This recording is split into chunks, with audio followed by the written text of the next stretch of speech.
இந்தியாவில் கடந்த 20-25 வருஷங்கள்ல செம்மையா எடுக்கப்பட்ட ராவான கிரிட்டியான ரூட்டடான கேங்ஸ்டர் படங்கள் அப்படின்னு சொன்னா உங்களுக்கு என்னென்ன படங்கள் ஞாபகத்துக்கு வரும்? எனக்கு டாப் ஆஃப் த மைண்ட்ல ஆரண்யம் கண்டம் இருக்கு. அப்புறம் கொஞ்சம் யோசிச்சா வட சென்னை சொல்லலாம். ரொம்ப யோசிச்சோம்னா கேங்ஸ் ஆஃப் வசைபூர் சொல்லலாம். ஆனா இந்த படங்களுக்கெல்லாம் ஒரு தாத்தா இருக்கு. அதாவது இந்த படங்களுக்கெல்லாம் இன்ஸ்பிரேஷன் ஒரு படம் இருக்கு இல்லையா, அதுதான் இந்த சிட்டி ஆஃப் காட். இந்த எபிக் கிரைம் டிராமா படத்தை இவ்வளவு நாளா பார்க்காம விட்டதே ஒரு பெரிய கிரைம்னு தான் நான் நினைக்கிறேன். அந்த அளவுக்கு என்ன மிரட்டின, இம்ப்ரெஸ் பண்ண, டிஸ்டர்ப் பண்ண ஒரு படம் இது. ரெட்ரோ ரீல்ஸ் சீசன் 1 உடைய கடைசி படம் சிட்டாடே டே டிஎஸ் என்கிற இந்த சிட்டி ஆஃப் காட்.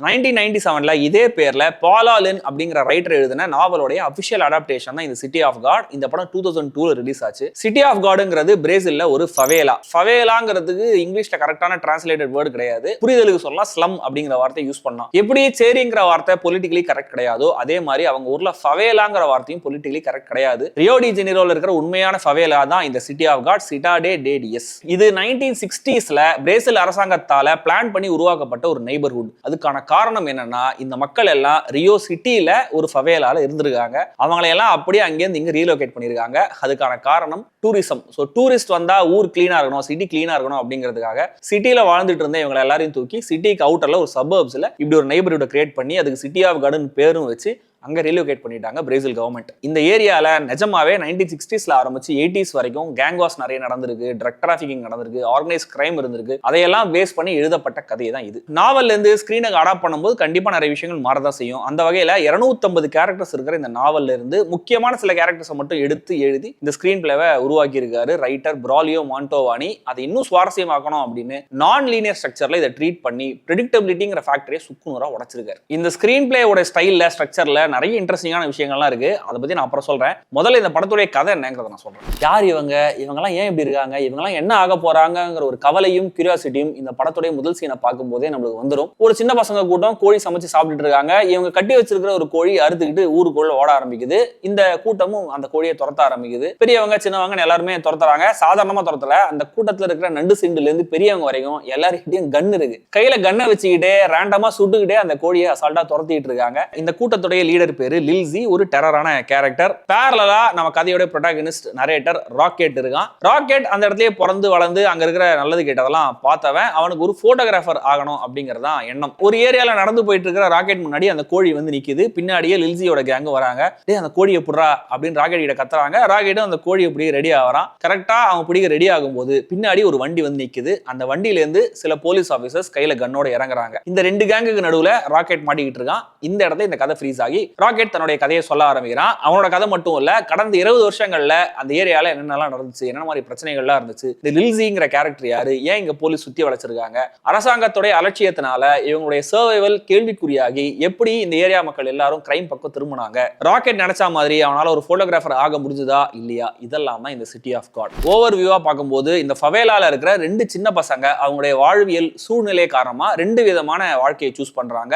அது அவங்களை எங்க கொண்டு போய் நிறுத்துது அப்படிங்கறத இந்த கதை. கேட்கும்போது சாதாரணமா இருக்கிற இந்த லைனை எப்பிக்கா மாத்துறது இந்த கதை சொல்லப்பட்ட விதம். இந்த கதையோடைய தீம், இதோடைய பிலாசபி, இது சொல்ல வர மெசேஜ், இதோடைய கேரக்டர்ஸ், இந்த வேர்ல்ட், இது எல்லாத்தையும் இயக்குனர் பெர்னாண்டோ மேரல்ஸ் நம்ம கண்ணு முன்னாடி கொண்டு வந்து நிறுத்தின விதம், இதெல்லாம் சேர்ந்துதான். கேடி ஆலன் இந்த படத்துடைய கோ டைரக்டர். இந்த நெய்பர்ஹுட் பத்தி இவங்களுக்கு பர்சனலாவே நிறைய தெரியும் அப்படிங்கறதுனால ரொம்ப தத்ரூபமா அதை ஸ்கிரீன்ல இவங்களால ரீக்ரியேட் பண்ண முடிஞ்சிருக்கு. வாய்ஸ் ஓவர் மூலமா சாப்டரா சொல்லப்படுற இந்த கதையில ஸ்டாண்ட் அவுட்டா நிறைய சீக்வன்சஸ் இருக்கு. நிறைய காட்சிகள் இன்னும் என் மைண்ட்ல ஓடிட்டே இருக்கு. அதுல எக்ஸாம்பிளுக்கு நான் ஒரு சீனை சொல்றேன். ட்ரக்ஸ் ரொம்ப ஈஸியா புழங்குற இந்த ஏரியால கொஞ்சம் காஸ்ட்லியான குவாலிட்டியான சரக்கு வேணும் அப்படின்னா அது ஒரு சில பேர் கிட்ட மட்டும் தான் கிடைக்கும். தன்னுடைய கிரஷுக்காக அப்படி ஒரு காஸ்ட்லி சரக்கு வாங்க பிளாக்கிங்கிறவனை தேடி அவனுடைய அபார்ட்மெண்ட்டுக்கே போறான் ராக்கெட். உள்ள அவன் பிளாக்கி கிட்ட பேசிட்டு இருக்கும்போது லில்சியும் அவனுடைய கேங்கும் கதவு திறந்து உள்ள வந்துடுறாங்க. இந்த இடத்துல பாஸ் பண்ணிட்டு ரெண்டு விதமான பிரில்லியன்ஸை காமிச்சிருக்காரு இயக்குனர். அதுல முதல் பிரில்லியன்ஸ், இங்க இருந்து இந்த அபார்ட்மெண்ட்டுடைய வரலாறு என்ன அப்படின்னு ராக்கெட்டோடைய வாய்ஸ் ஓவர்ல நம்மளுக்கு சொல்லப்படும். கேமரா ஸ்டாட்டிக்கா ஒரே இடத்துல தான் இருக்கும். அந்த அபார்ட்மெண்ட்ல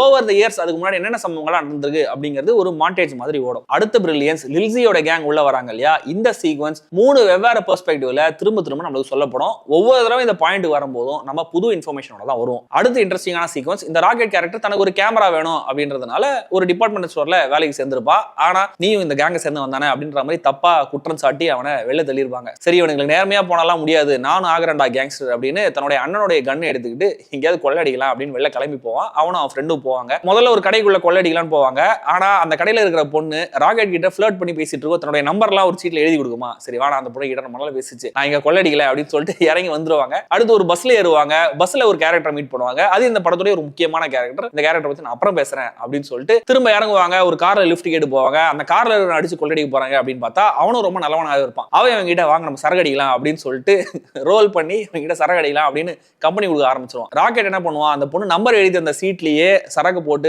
ரோல் பண்ணி இழுக்க ஆரம்பிச்சிருவான். இந்த இடத்துல ராக்கெட்டோட ஒரு செம்ம வாய்ஸ் ஓவர் ஒன்று வரும். இந்த ஒரு சின்ன சீக்வன்ஸே ஒரு சிறுகதை மாதிரி இருக்கும். இந்த கதையை சுவாரஸ்யமா, இன்ட்ரெஸ்டிங்கா, என்கேஜிங்கா மாத்த வாய்ஸ் ஓவர் கூடவே இன்னும் நிறைய டெக்னிக்ஸை யூஸ் பண்ணிருக்காரு டைரக்டர். ஆல்ரெடி நான் சொன்னாலே அந்த ஸ்டாட்டிக் கேமரா வச்சுட்டு ஜஸ்ட் அந்த பேசேஜ் ஆஃப் டைமை காமிக்கிறது, தென் நான் லீனியரா ஃபிளாஷ் கட்ஸ் எல்லாம் நம்மளுக்கு இன்ஃபர்மேஷனை கொடுக்கிறது, தென் ஒரே நேரத்தில் நடக்கிற வெவ்வேறு விஷயங்களை முக்கியமான கேரக்டர்ஸை ஃபாலோ பண்ண ஸ்பிளிட் ஸ்கிரீன் யூஸ் பண்ணிருப்பாங்க. ஆனா 50-50ங்கிற ரேஷியோ யூஸ் பண்ணிருக்க மாட்டாங்க, 80-20ங்கிற ரேஷியோ யூஸ் பண்ணிருப்பாங்க. அதுவுமே பார்க்க புதுசா தான் இருக்கும். ரத்தம் திரிக்க ஒரு கேங்ஸ்டர் ஸ்டோரி தான் அது. ஆனா எங்கேயுமே ரத்தத்தை க்ளோஸ் அப்ல காமிச்சு அந்த கோரை நம்மள ஃபீல் பண்ண விட்டுருக்க மாட்டாங்க. படத்தோட புரூட்டாலிட்டி நமக்கு ரெஜிஸ்டர் ஆகும். ஏன்னா அதுக்கான ரியாக்ஷன்ஸை கரெக்டா நமக்கு கொடுத்துருப்பாங்க. பட் ஸ்டில் வயலன்ஸை க்ளோரிஃபை பண்ணக்கூடாது அப்படின்னு மேக்கர்ஸ் எடுத்த ரொம்ப கான்ஷியஸான டிசிஷன் இது. இந்த புரூட்டாலிட்டிக்கு எக்ஸாம்பிளா ஒரு சீன் இருக்கு. லில்ஸி எவ்வளவு கொடூரமானவன் அப்படிங்கறத ஒரு சீன்ல காமிச்சிருப்பாங்க. அந்த ஊர்ல அந்த ஏரியால ரன்ஸ் அப்படின்ற ஒரு கேங் இருக்கும். அதாவது சின்ன பசங்க கேங். இவங்கெல்லாம் 6, 7, 8, 10 வயசு பசங்க. இவங்களும் கையில கன்னோட சுத்தி சும்மா கலடாலாம் பண்ணிட்டு இருப்பாங்க.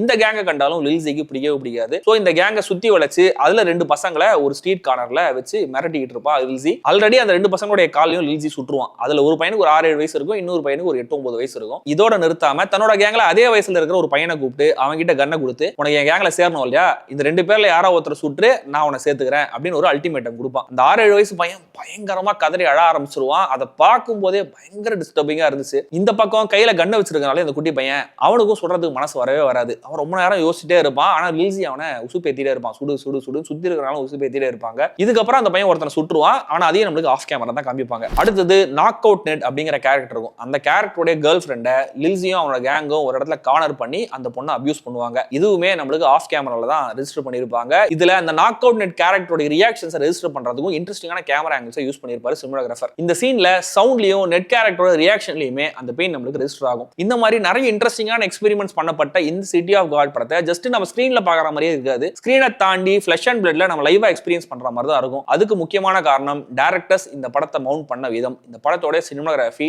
எடிட்டிங், மொத்த டெக்னிக்கல் டிபார்ட்மெண்ட் தான். இந்த படத்தோட ஸ்டைல் தான் இதோட சப்ஸ்டன்ஸ் அண்ட் வைசி வர்சா. இதுல முதல் முக்கியமான ஃபேக்டர் இந்த படத்தோட சினிமாட்டோகிராஃபி. இந்த படத்தை சூப்பர் 16mm ஃபிலிம்ல ஷூட் பண்ணிருக்காங்க. 35mm 16mm விலை கம்மி. அதோட முக்கியமா இது ஃபிலிமுக்கு ஒரு கிரிட்டினஸ், ஒரு டாக்குமெண்ட்ரி ஃபீலை கொண்டு வரும். அதுக்காக தான் இந்த மாதிரி ஒரு ஃபிலிம் யூஸ் பண்ணது. ஆல்மோஸ்ட் படம் முழுக்கவே ஹேண்டல் கேமரால ஷூட் பண்ண மாதிரி தான் ஒரு ஃபீலை கொடுத்துருப்பாங்க. நிறைய ஷேக்கியான மூமெண்ட்ஸ் தான் இருக்கும். எக்ஸ்ட்ரீம் க்ளோஸ்அப்ஸ் திடீர்னு போயிட்டு வராங்க. ரொம்ப இம்மர்சிவா, கேண்டிடா, ஆல்ரெடி சொன்ன மாதிரி பக்கத்துல இருந்து ஒரு சாட்சியா எல்லாத்தையும் பாக்குற மாதிரி தான் நமக்கு ஒரு ஃபீலை கொடுத்துருப்பாங்க. அதுவும் முதல் சீன்ல அந்த கோழியை துரத்திட்டு ஓடும்போது அந்த கோழி ரோட்ல ஓடிட்டு இருக்கும் இல்லையா, அப்ப பக்கத்துல ஒரு கார் போகும். அந்த காரோட அடியில போயிட்டு 2 வீலுக்கு நடுவுல அந்த கோழி பூந்து வரும். சிஜி எல்லாம் கிடையாது, நிஜமாவே இந்த ஷாட் எடுத்திருப்பாங்க. எப்படி இதை கேப்சர் பண்ணாங்கங்கிறது ஆச்சரியமா இருந்தது. ஒரு ஹாப்பி ஆக்சிடென்ட் நான் நினைக்கிறேன். டோனலா பார்க்கும்போது 60s நடக்கிற காட்சிகள் எல்லாமே கலர்ஃபுல்லா தான் இருக்கும். ஆனா போக போக அந்த ஏரியால கிரைமும் வயலன்ஸும் அதிகமாயிடுச்சுங்கிறத சொல்ற மாதிரி 70s 80s எல்லாம் வரும்போது அந்த சீன்ஸ் எல்லாம் சேச்சுரேட் ஆயிருக்கும். டக்குன்னு ஒரு crash zoom, whip pan, reverse dolly ஷாட்னு கேமரா மூவ்மெண்ட்லயே ஒரு எனர்ஜியை நம்மளால ஃபீல் பண்ண முடியும். இந்த க்ரூவோட அடுத்த மிக முக்கியமான நபர் படத்தோட எடிட்டர் டேனியல் ரெசன்டே. இந்த படத்தை எடிட் பண்ணும்போது இவருக்கு ஜஸ்ட் 23 வயசு தான். டிஜே பேக்ரவுண்ட்ல இருந்து வந்தவருங்கிறதுனால இவரோட ஸ்டைல்ல நேச்சுரலாவே ஒரு ரிதம் இருக்கும். முக்கியமா இந்த படத்துல ஒவ்வொரு கட்டும் ஒவ்வொரு பீட் மாதிரியே நமக்கு ஃபீல் ஆகும். இவ்வளவு கேரக்டர்ஸ் இருக்கிற, இவ்வளவு டைம் லைன் இருக்கிற இந்த கதையை நான் லீனியர்ல மிக்ஸ் பண்ணி கன்ஃபியூஷன் இல்லாம நமக்கு பிரசன்ட் பண்ணது ஒரு பெரிய சவால் தான் நினைக்கிறேன். அதை ஒரு சூப்பராகவே பண்ணிருப்பாரு. ஆக்சுவலா கீனா வாட்ச் பண்ணீங்கன்னா இந்த படத்துல பெருசா குழப்பம்லாம் எதுவும் இருக்காது. கிட்டத்தட்ட 20 வருஷங்களுக்கு மேல நடக்கிற சம்பவங்களை ஜஸ்ட் 2 மணி நேரத்தில் நமக்கு சொல்லியிருப்பாங்க. ஆனா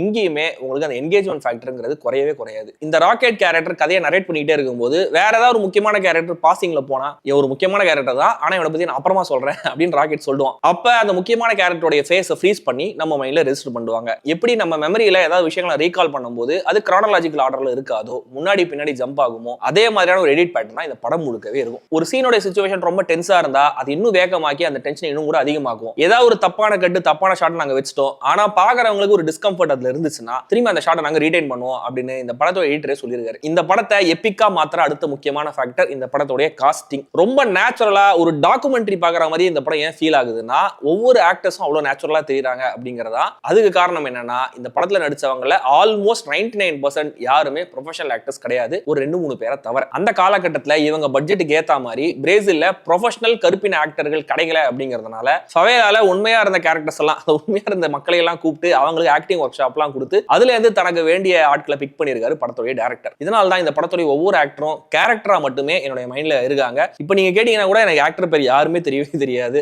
பென்னிங்கிற கேரக்டர், கேரக்ட்ங்கிற ஒரு character, and half course rocket, அப்புறம் சின்ன வயசு லில்சியா நடிச்ச அந்த ஒரு குட்டி பையன், அப்புறம் பிளாக்கிங்கிற கேரக்டர், நாக் அவுட் நெட்ங்கிற கேரக்டருடைய டிரான்ஸ்ஃபர்மேஷன், அந்த டிரான்ஸ்ஃபர்மேஷன் எப்படி நடக்குதுங்கிற காமிச்ச விதம்னு இந்த படத்துடைய கேரக்டரைசேஷன் ஒவ்வொன்றுமே அவ்வளவு இன்ட்ரெஸ்டிங்கா இருக்கும். நீங்க ஒரு கேங்ஸ்டர் கதை எழுதணும், கேங்ஸ்டர் படம் எடுக்கணும் அப்படின்னா உங்களுக்கான பைபிள் தான் இந்த சிட்டி ஆஃப் காட். ஆனா இதுல இருந்து ரெஃபரன்சஸ் எடுக்கிறதோட மட்டும் நிறுத்திக்கிட்டா நல்லது. இந்த படம் மாதிரி திரும்ப ரீக்ரியேட் பண்றது ரொம்ப ரொம்ப ரொம்ப ரொம்ப கஷ்டம். ஏன்னா இந்த படமே என்னை பொறுத்த வரைக்கும் ஒரு மேஜிக். ரொம்ப மைன்யூட்டா பார்த்து ஆர்டிஸ்டிக்கா டிசைன் பண்ணப்பட்ட ஒரு எபிக் கேங்ஸ்டர் படம் இது. அவங்க அதை இன்டென்ட் பண்ணனாலுமே கூட ஒரு எபிக் கேங்ஸ்டர் படமா இது மாறிடுச்சு. இந்த படம் ரிலீஸ் ஆச்சு, மிகப்பெரிய ஹிட் ஆச்சு. பிரேசில் சினிமாக்களுக்குன்ற ஒரு கவனம் இன்டர்நேஷனல் லெவல்ல இந்த படத்துக்கு அப்புறம் தான் ப்ராமினென்ட்டா இருந்துச்சு. இப்படி ஒரு யூனிவர்ஸை கிரியேட் பண்ணிட்டு அதை சும்மா விடுவாங்களா? அதான் கிடையாது. இதுக்கப்புறம் சிட்டி ஆஃப் மென் அப்படிங்கிற ஒரு சீரிஸ் எடுத்தாங்க. அப்புறம் அதை பேஸ் பண்ணி ஒரு படமாவும் எடுத்தாங்க. அடுத்தது city of god the fight rages on அப்படிங்கிற ஒரு மினி சீரிஸும் ஹெச்பிஓல வந்துச்சு. இது மட்டும் இல்லாம இந்த சிட்டி ஆஃப் காட் ரீயூனியன் அப்படிங்கிற மாதிரி ஒரு டாக்குமெண்ட்ரி எடுத்தாங்க. இந்த படத்துல நடிச்ச கேரக்டர்ஸ், ஆக்டர்ஸ் எல்லாம் இருக்காங்களே, அவங்க எல்லாம் 10 வருஷம் கழிச்சு ரீயூனியன் பண்ற மாதிரி, மீட் பண்ற மாதிரி ஒரு டாக்குமெண்ட்ரி எடுத்தாங்க. ஒரு நல்ல படம் என்ன பண்ணும், நம்மளுக்குள்ள ஒரு நல்ல சேஞ்சை கொண்டு வரும் அப்படின்னு சொல்லலாம். ஆனா இந்த படத்தினால பிரேசில் நாட்டிலேயே ஒரு பெரிய டிரான்ஸ்ஃபர்மேஷன் வந்திருக்கு. இது ஜஸ்ட் ஒரு படம் மட்டும் இல்ல, இது ஒரு சோஷியல் டாக்குமெண்ட்னு சொல்லியிருக்காரு அப்போதைய பிரேசிலோடைய பிரசிடென்ட் லூலா டா சில்வா. நம்ம நாட்டோடைய பப்ளிக் செக்யூரிட்டி பாலிசிஸ்ல இந்த படத்தோட இன்ஃப்ளூயன்ஸ் அதிகமாவே இருக்கு. இந்த படம் பார்த்ததுக்கு அப்புறம் தான் பிரேசில்ல இருக்கிற பாவர்ட்டியை பத்தியும் வயலன்ஸை பத்தியும் ஒரு பெரிய டிஸ்கஷன் உருவாயிருக்கு அப்படின்னு பப்ளிக்காவே அக்னாலேஜ் பண்ணிருக்காரு பிரசிடென்ட். இந்த படத்தை கண்டிப்பா பாருங்க. எந்த ஸ்ட்ரீமிங்லயும் இல்ல, யூடியூப்ல 50 ரூபாய்க்கு ரெண்டல்ல இந்த படம் இருக்கு, அதுல நீங்க பார்க்கலாம். மற்றபடி வேற எங்க பார்க்கணும் அப்படிங்கறதெல்லாம் உங்களுடைய தனிப்பட்ட விருப்பம். இந்த படத்தை பார்க்கும்போது இது இந்த படம் மாதிரியா இருக்கே, இது இந்த படம் மாதிரியா இருக்கே அப்படின்லாம் உங்களுக்கு தோணுச்சுன்னா அதெல்லாம் என்னென்ன படம் அப்படிங்கறத நீங்க கமெண்ட்ல சொல்லுங்க. நாம திரும்ப அடுத்த சீசன்ல சந்திப்போம்.